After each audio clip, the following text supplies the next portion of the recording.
I wanted to give you a little bit about the backstory of why this talk came into being.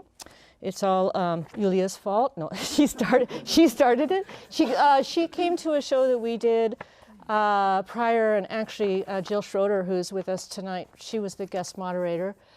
And we were talking about the vigorous work that's done here in Austin, keeping talent here, and the collector culture, which is a little soft. It's getting a lot better. And Julia raised the question of, how do we overcome intimidation? How do we get kids to go into galleries and museums and feel comfortable and do it voluntarily?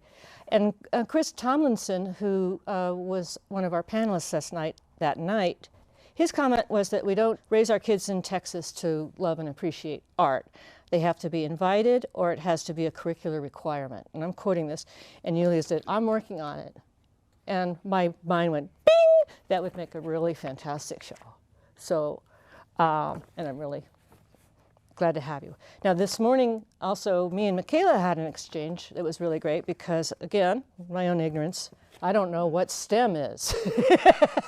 So I'm like, what's STEM? And she goes, it's science, technology, and engineering. And I'm also quoting you because essentially you and Chris are kind of lined up in different ways of what you're saying. There has been a binary track to education so far where things usually fall under STEM, science, technology, engineering, and math, or humanities, reading, language, arts, social studies, and history. I have most of my experience in STEM-based learning with art integrated into it, which is a whole other thing to talk about. My mom was an activist in the 60s about, this needs to be there. She was showing me research papers about, they were taking capsule kids that had art in their curriculum with kids that did not, and the kids who had art in their curriculum characteristically outperformed in STEM.